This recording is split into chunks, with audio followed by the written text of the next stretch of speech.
Bienvenue dans ce nouveau format un petit peu plus long dans lequel je vais revenir sur toutes les news tech, jeux vidéo, intelligence artificielle qui ont attiré mon regard ces derniers jours. Et d'ailleurs cette semaine on a du lourd, notamment du côté de Google avec Gemini, alors on commence tout de suite. On revient d'abord sur Pika Labs qui annonçait la semaine dernière son intelligence artificielle Pika 1.0. On a eu le droit à une vidéo très impressionnante de Pika Labs pour présenter cette IA. On voit vraiment la qualité de cette IA avec juste du texte ou vidéo. Et ce qui est vraiment impressionnant, c'est que cette IA ne va pas se contenter de faire du texte ou vidéo, on va aussi avoir du vidéo to vidéo, de l'extension de vidéo pour permettre d'étendre dans différentes dimensions les vidéos que vous avez filmées. Ça peut être pratique si vous avez filmé en portrait, que vous le voulez plutôt en vertical, en horizontal. Vous pouvez tout modifier directement avec leur IA. Et il propose également du remplacement d'éléments comme avait proposé Adobe lors de sa conférence. On a un sérieux concurrent. Bon, le problème pour l'instant en allant sur le site de pika.art, c'est qu'on est toujours sur la waitlist, pas moyen d'essayer leur IA, sauf pour certains utilisateurs qui ont eu accès à la bêta fermée. Et on va voir quelques exemples. On a ici cet utilisateur de X qui a pu utiliser la nouvelle IA avec quelques rendus en texte ou vidéo. Donc comme on peut le voir à chaque fois, il a mis bout à bout quelques clips de quelques secondes. Mais ce n'est rien comparé aux vidéos de Chaselin. Regardez ce qu'il a réussi à générer. Il nous fournit les prompts juste au-dessus de la vidéo à chaque fois et on voit à quel point la qualité est impressionnante sur des petits clips de 3 ou 4 secondes. Regardez ce poisson. Juste avec le prompt A Lionfish Swimming Underwater, la qualité de la vidéo qu'on arrive à générer en quelques secondes. Et il n'y a pas que du réaliste, regardez un petit peu cette vidéo qui a été générée en utilisant l'IA de Pika dans un style animé manga. La qualité est vraiment très stylée. On arrive vraiment à avoir une certaine cohérence dans la vidéo qui est générée. Ils ont également pu tester le remplacement d'éléments, notamment sur cette vidéo. Il commence juste par sélectionner la bouteille de Corona qu'il a affichée sur sa vidéo. D'ailleurs, c'est une vidéo générée avec Pika en texte tout vidéo. Et dans le prompt, il va écrire Coca-Cola. La bouteille de Corona est remplacée par une bouteille de Coca. Et enfin, évidemment, l'étirement de vidéo. Donc vous prenez une vidéo dans un certain format et vous avez juste à l'étirer pour avoir un tout autre format qui apparaît. L'IA va venir imaginer tout ce qu'il devait y avoir autour dans cette vidéo pour vous permettre d'avoir des différents formats à partir de votre vidéo de base. J'ai très hâte de tester, j'ai bien évidemment fait une demande sur la waitlist, alors abonnez-vous pour pas rater mes premiers tests. Du côté de Runway maintenant, on a le droit à de nouveaux mouvements de caméra avec leur IA Gen 2. Donc si on va tester directement sur Runway ML, j'envoie une photo, je peux sélectionner les parties que je veux en mouvement avec le Motion Brush, mais c'est pas ici qu'ils ont ajouté du mouvement, c'est juste à côté dans le Camera Motion. Donc on voit les différents paramètres que l'on peut appliquer au mouvement de caméra qu'on veut générer pour notre vidéo.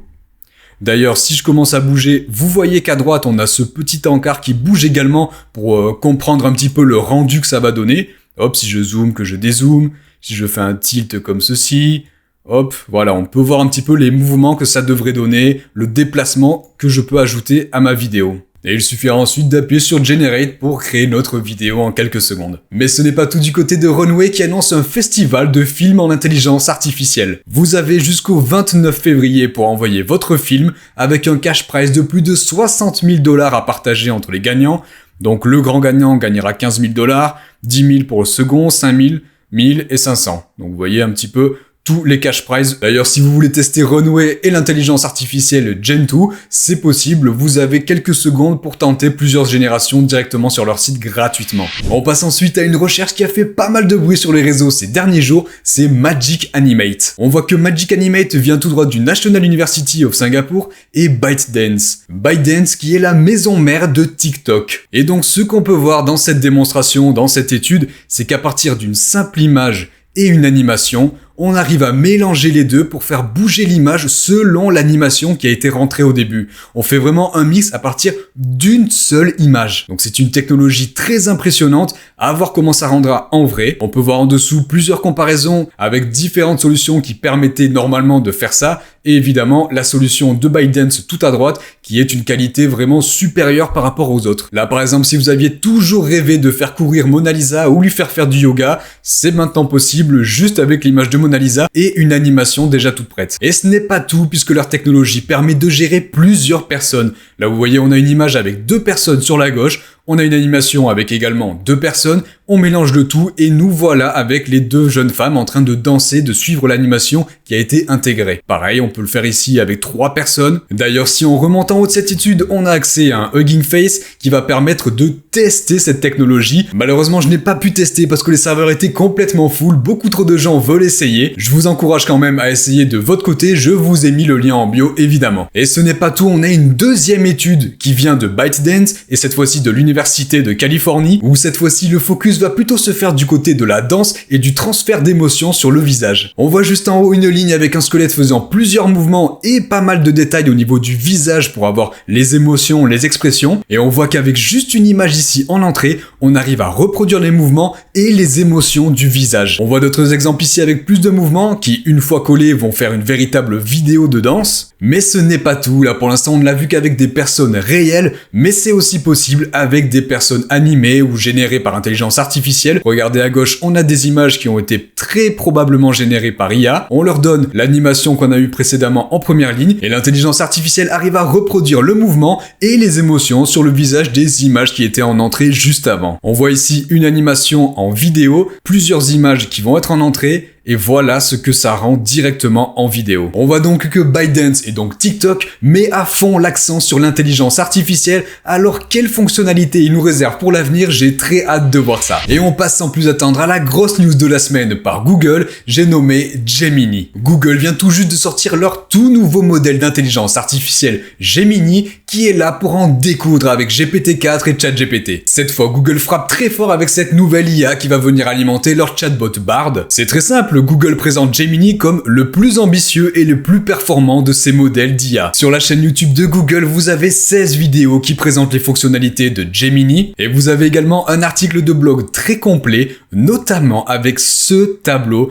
qui vient comparer Gemini Ultra à GPT-4, l'IA qui est utilisée par ChatGPT dans sa version payante. Et bien évidemment, ce tableau est là pour montrer à quel point Gemini bat GPT-4 dans quasiment tous les domaines. Mais ce qui est vraiment intéressant, c'est que Gemini n'est pas juste là pour comprendre et générer du texte, il est multimodal. C'est-à-dire qu'il va comprendre du texte, du code, de l'audio, des images et des vidéos. C'est Google qui en parle le mieux en nous disant qu'il est capable de généraliser, comprendre avec fluidité, traiter et combiner différents supports d'information, dont le texte, le code, l'audio, l'image et la vidéo. Il continue en ajoutant que, à ce jour, la démarche habituelle pour la création de modèles multimodaux consiste à entraîner des composants distincts pour chaque usage, puis à les assembler en reconstituant tant bien que mal une fonctionnalité intégrée, sauf que Gemini, lui, a été conçu pour être nativement multimodal. Il a été pré-entraîné à traiter des modalités variées, c'est seulement dans un deuxième temps que son efficacité a été renforcée par des données multimodales supplémentaires, ce qui confère à Gemini une capacité et une compréhension de raisonnement sur tout type d'entrée, ce qui lui permet évidemment d'avoir des performances qui dépassent de loin celles des modèles existants. C'est un très gros pari de la part de Google et il compte énormément sur Gemini, mais il n'a qu'à voir les vidéos pour voir à quel point il est impressionnant. Attention, autre chose à noter, Gemini n'est pas sorti tout seul puisqu'il y a 3 versions, Gemini Ultra, Gemini Pro et Gemini Nano. Gemini Ultra est la version ultime, la plus puissante qui bat GPT-4 dans quasi tous les domaines. Gemini Pro est un petit peu plus léger et pourrait être comparé à GPT 3.5, l'intelligence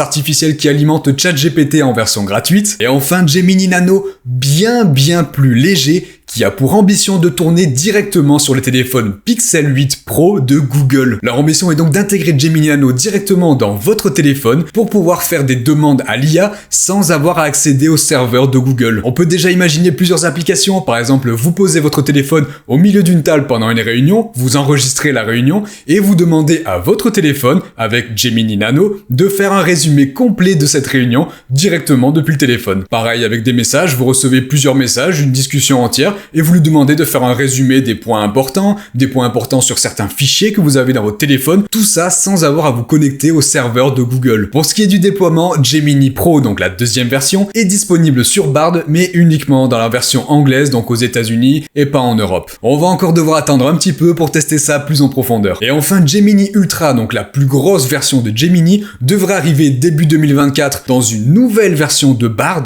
Bard Advanced, qui serait probablement payante intelligente un petit peu à la manière de ChatGPT+. Je vous tiens au courant de tout ça, alors surtout n'oubliez pas de vous abonner. On enchaîne avec un peu plus de légèreté. Vous n'êtes très certainement pas passé à côté du trailer de GTA 6. Il a pété le record de vues en 24 heures pour une vidéo non musicale avec plus de 90 millions. Ce record qui était détenu précédemment par MrBeast avec 46 millions de vues en 24 heures. Et le trailer est quand même 3e au global derrière Butter et Dynamite du groupe BTS. Et vous allez voir que des utilisateurs de X se sont amusés à upscale des images du trailer. Voici à quoi ressemblerait Lucia upscale par intelligence artificielle. Voilà, je vous fais défiler quelques images. Bien évidemment, je vous mets les liens en description comme à chaque fois. Des graphismes qui ont de quoi faire cracher nos Nvidia 7090 d'ici à ce que ça sorte sur PC. Et un autre utilisateur a même refait les voix du trailer en français par intelligence artificielle. On va écouter ça. Lucia. Sais-tu pourquoi tu es ici? Pas de chance, je suppose.